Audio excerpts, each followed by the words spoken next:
it was enthusiastic conversation in the green room tonight, John. There's so much unprecedented news going on and more mass shootings while we have this war going into a new phase in Gaza there. How are you tonight, John?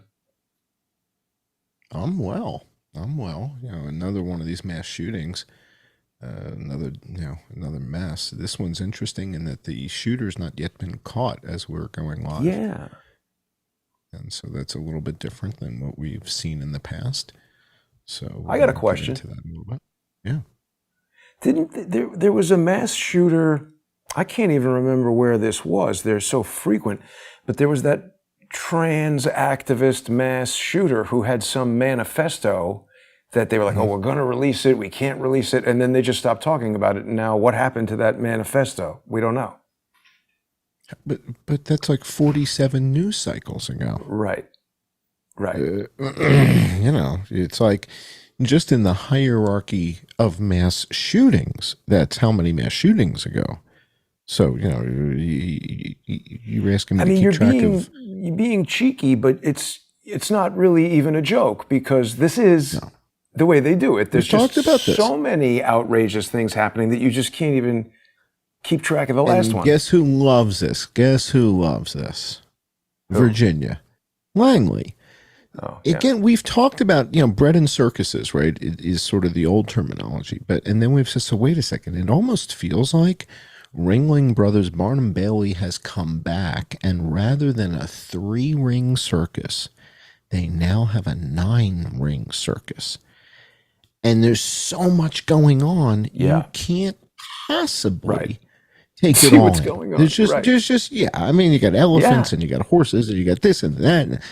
And with all the activity, Nashville, it makes it now if you got 9 things going on, you know how easy it is to kind of do something that people don't notice? Yeah. If you got 9 rings in the circus. And so that's kind of what it feels like. And we've talked about bread and circuses before. This to me feels like it's a 9-ring circus that we're watching. I'm not trying to, I'm minimize not downplaying the killing.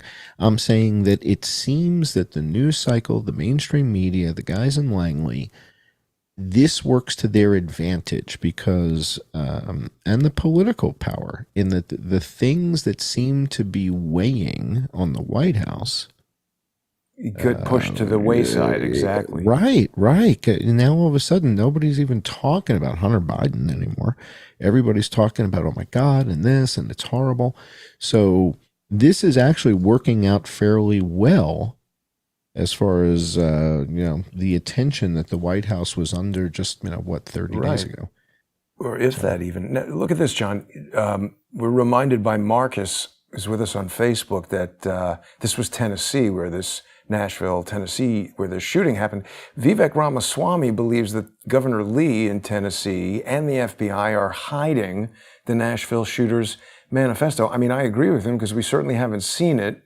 And the rumor that I had heard was that the manifesto included allegations of abuse, that the shooter had some sort of issue with either some faculty member at the school or something like that. And I guess they're hiding that, perhaps. Well, it sort of changes the narrative if the shooter actually has a motive. Well, it also hurts them a lot, John. Imagine if that manifesto says, oh, all my teachers at this school told me to become trans and now I hate my life or something. There could be anything in there. But they don't want that sort of about thing. Such and such a teacher made love to me, or that, and said he or she would marry me if I did that. It could be pretty unhinged stuff. Right. Yeah. And so that doesn't work to the narrative. The narrative they want is they're crazy people. Anybody who does this is a crazy person, not crazy enough that they can't be prosecuted. So they're not just the guns. It's criminally insane. Do you even go to that though? Because that speaks to the mental illness thing that conservatives and gun owners want. They pretty much just say guns are the problem. You're right. They whitewash it. They whitewash the mental issue here. And in this case, with this guy, they're saying, I don't know if they said that he was schizophrenic, but that, it seems like this guy was having some troubles. And you're not supposed to be able to buy a gun if you've got, mental issues. You're not supposed to be able to do it. So I don't understand. Well, they're saying he was ex-military, and doesn't he have access to guns from, I mean, I don't know. How do you get guns if you're in the military? You don't get to take them home. You don't get to take the stuff home. Yeah, it doesn't work like that. Yeah, it doesn't work like that. When it's all done, they're like, hey, thanks for your service. What would you like to bring home with you? Just taking pens help from yourself. the office. Yeah, help yourself. Yeah, it's not like that. It's not like that, no. So what we're going to take a look at in tonight's show, we got some interesting stuff. If you want to open up the deck, we'll show our audience just a couple things here. So sort of first and foremost, right, is sort of this false belief. I guess what did David Hawkins used to call this, sort of like stipulated reality or something like that? Well, he talks about ground truthing things. Stipulated reality, that's my term. Okay, all right, so it's you. So, and you're not dead yet. So stipulated reality, right? So so you talk about this whole stipulated reality notion. And Rolling Stone magazine puts an article out and says, the bowling alley was a safe place until a gunman turned it into a nightmare. Well, guess what? That's kind of how every other place was a safe place until somebody turned it into a hellhole, right? Yeah, right. Exactly. So every other place was a safe place, right? So there's very few places that have had 2 mass shootings at the same place. Yeah. That's not happened, right? Aurora, that movie theater was a safe place before the shooting. So what they're telling us here is really not that meaningful, other than this false reality, this I guess it's normalcy bias. Well, it's normalcy bias, meaning why do police officers wear bulletproof vests every day? So that why do cops wear every day? You never know when you're going to get shot, every day. So you always want to have it on. But why don't you wear one every day? It's because hot. because the likelihood of you encountering a circumstance where you're going to get shot lower than a cop. Is lower than a cop. And cops go into everyday situations, knowing if they're in uniform or even if they're undercover, anybody and they're putting might themselves shoot on at them. Right. And any day, any circumstance. Now, I can take that another step further, which is what it's like to be me. Now, when it's me, I'm expecting it at any time. 24 hours a day, 7 days a week. You got to be so tense. No? You learn to live. You know what it's like? It's like chronic pain. It's like chronic pain. I was reading an article recently that said that people that have chronic pain, the brain actually kind of rewires a little bit. The brain, we were talking about how that which you think you see is not what the light that's hitting the retina, right? And that the brain makes all kinds of flicker fusion frequency adjustments and all kinds of stuff like that. Well, it's the same sort of thing with the brain and pain. And so if you're in some sort of... But it takes something away from you. And I'll tell you something. Everybody has heard from different things on the show and whatever.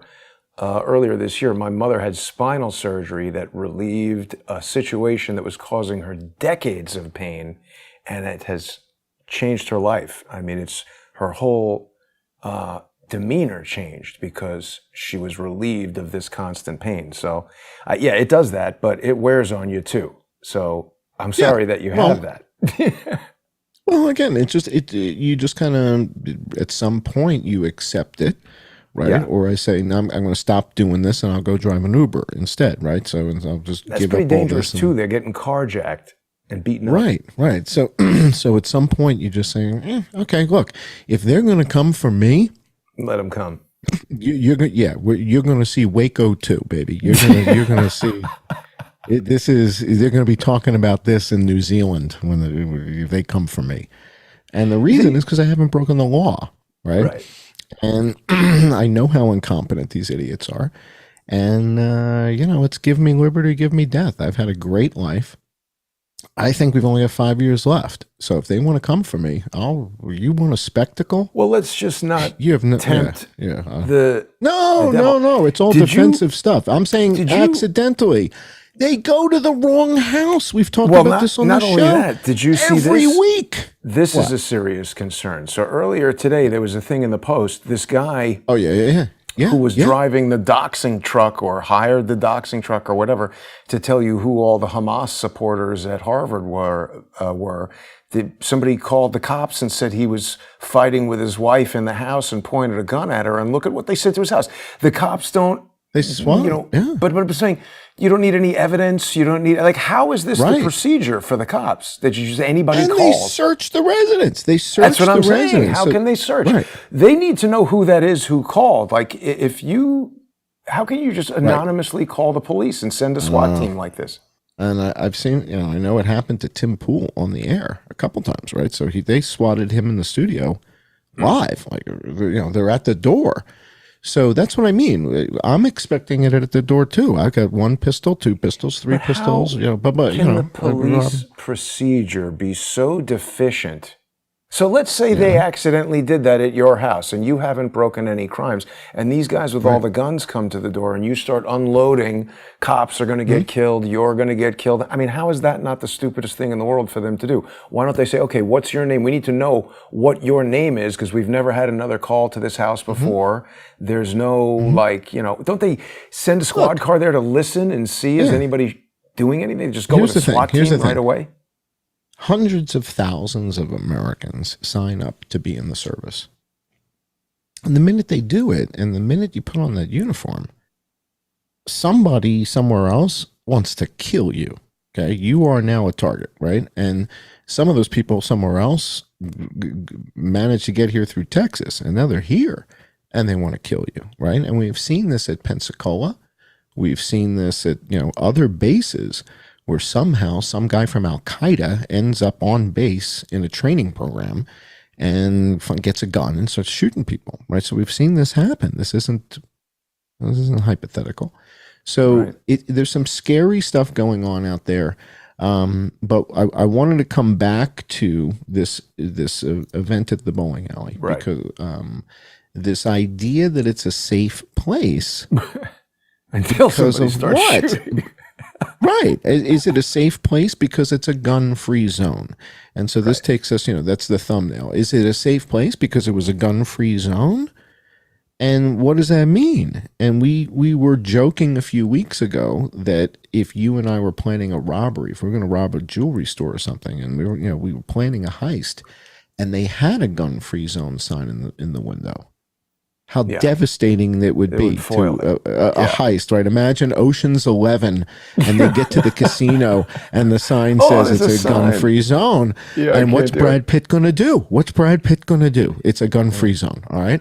So this is sort of this childlike naivete that has been too politically correct or whatever to address. Nobody wants to just say, this is absurd. Now, I have a solution, because I like to bring solutions to the table. I don't like to just bitch about things. So the solution, we're going to talk about that. We can talk about that here on YouTube because it's pretty simple. If you go to a library, libraries are gun-free zones. You're not allowed to bring a gun in a library. Makes sense. You can't even talk there. Okay. Right.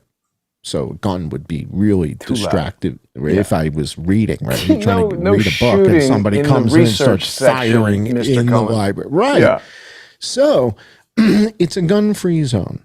Now, if the guy from the bowling alley decided that his next stop in the killing spree was going to be the library. Right. It's a gun-free zone. If all the law-abiding people have left their guns at home or in the car or whatever, he can go in the library and he can start shooting people, and it's a gun-free zone. And it seemed like such a safe place before.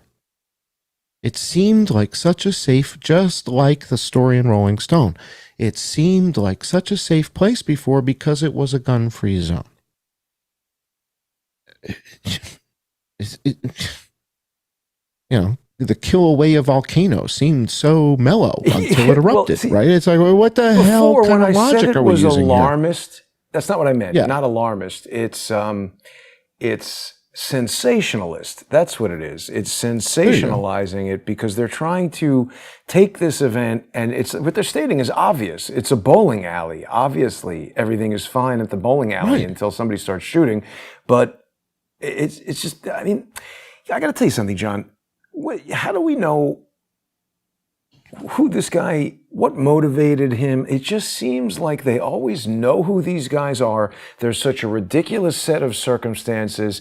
To me, the question here is, why is the military not doing a better job of looking after the mental health of the people who they're like sending to these crazy wars that we don't even need, making people into nutcases. Then they come back and they take whatever kind of drug it is that makes everybody have these like homicidal ideations or whatever, and then they freak out. And then people just say, oh, we'll get rid of the guns. Well, how about we stop medicating everybody and maybe turn a focus toward mental health and all the crazy people rolling around? Imagine if we took the $100 billion that we spent in Ukraine and used that to take care of all the homeless veterans. $100 billion to take care of the homeless veterans. All right, so we're going to take this whole gun safe zone concept a little further, because I guess, I don't know if it was earlier today or yesterday, but Bobby Kennedy Jr.'s house, somebody scaled the wall, got in, and got arrested. And then he came back. Came back late, so they book him, they take him in, and then because it's California, so they let him go. And the same day he goes back to Bobby Kennedy Jr.'s house, scales the wall again. So I put a little tweet up on Twitter today, and I said, well, this is the Fostech Origin 12 gauge. No, the 12 gauge shotgun. And I wanted to start a GoFundMe to get one of these. Yeah, I want to get one of these for Cheryl and one of these for Bobby, and some lessons we'll send them to Taryn Tactical, and we'll film it. And you know, these are $3,000, $3,500 a piece. It's a lot of money, but it's doesn't he amazing have bodyguards? I mean, he's a pretty rich guy. Why would he trust? That's why they caught him. But my point is, most people don't have Kennedy money, don't have a presidential fund and people sending them money, and can't afford to have Gavin DeBecker and Associates watching over them. Bodyguards. So that's who he has, is Gavin DeBecker. He's got the best in the game. Yeah. So this just happened, and my point is that if he had the Fostech Origin, the problem is resolved rather quickly. Bill Burr does a bit where he goes into a gun store and the guy says, well, then you want a shotgun, because then, if the problem's over here, boom, now you don't have a problem, right? So the problem's over there, boom, you don't have a problem. There's no problem, right? So if you thought you had a problem, now there's not a problem. And so the Fostech Origin is just an amazing thing. And it's the sort of thing that if Cheryl Hines came out the front door with, I think the guy's not coming back this afternoon. I really don't think he's coming back. That's my opinion. I could be wrong. So let's go ahead to the next slide, because we got a whole bunch of fun stuff to share with the audience. So I know you hate it when I go non sequitur on you, but did you ever see this song where Joe Biden is telling Jill to buy a shotgun? Shotgun. My home. They're locked in a safe. There's a metal gun case. We live in an area that's wooded, somewhat secluded. And I said, Jill, if there's ever a problem, just walk out on the balcony. It's beautiful. Fire to blast outside the house. Buy a shotgun. Buy a shotgun. This is absolutely fantastic. This is some Songify the News. This came out a while ago, and that was before you had AI tools. That's very skillfully done. The Joe Biden buy a shotgun song. Sorry, back to the deck. That's pretty remarkable. So so I want to do the GoFundMe, get two of them, one for Cheryl, one for Bobby, get them lessons at Taryn Tactical, and I think the problem will resolve itself. I don't know. It's just my take on this. So what we're going to be talking about when we go to the patron-only portion of the show, we're going to be digging into concealed carry, because I saw some footage earlier in the week where somebody was driving their car. They came to an intersection or something, and they were swarmed by like 100 people. Did you see this footage? Did you see Yes. what happened? And then he goes like a block down and gets another light, and then they all run back to the car. See if you can find that footage, because if something like that had happened to me, I'd be concerned for my life. Like, I'm worried that you're going to die in a situation like that.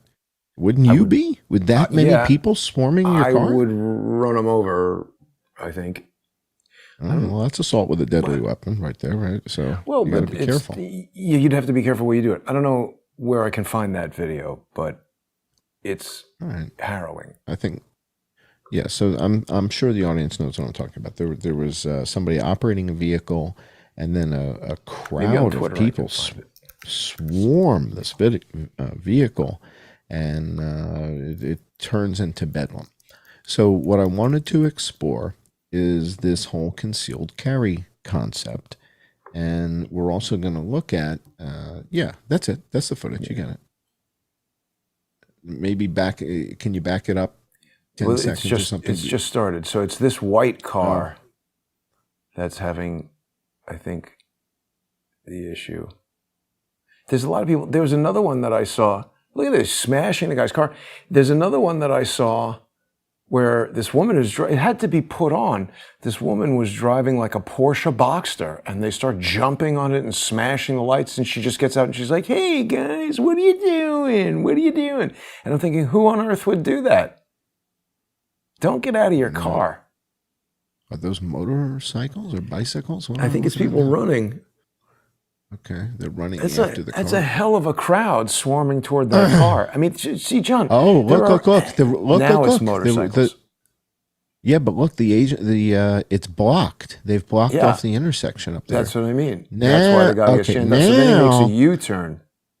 All right, so if you're in that circumstance and you're in that really car, on the car, and you got people running at you, kicking the car. So he's backing up. He doesn't want to hit anybody, and then he just does a U-turn here. So played it smart. Just get away from the people, because it's too many people. You're going to get killed. Look at that. Threw like a Palestinian flag at the car. Now, so what happens if somebody starts shooting? What if one of these guys has got a gun and just starts shooting at the car? We're days away. We're days away from that. Well, isn't that what happened with who was the kid? The kid that had the trial? And Brooklyn? He got off. No. The kid who shot the guy with the AR-15. Yeah, Kyle Rittenhouse. So now they're running around with AR-15s. That was the Kyle Rittenhouse scenario, where they're in the streets with the guns. So how many days or hours or weeks are we away from where this is an armed mob? Yeah. So what I'm getting at is, are people prepared for this? No. I'm prepared for this when I go make coffee in the morning. I'm prepared for this when I go to the toilet, right? So if I go to the bathroom, I've got my gun with me. Wow. So I'm not, so for me, this is like, I'm, 24 hours a day. I'm ready for all hell to break loose. And again, it's not really the FBI that I'm expecting. It's the goons from the B team in Riyadh. So that's who I'm expecting.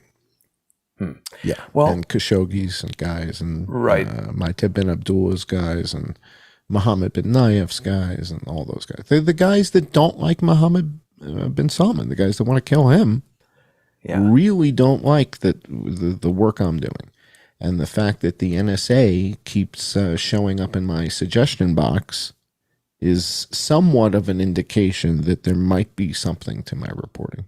Marcus reminds us of Reginald Denny, who was the truck driver who was pulled out of his truck and had a cinder block smashed on his skull, got a brain injury.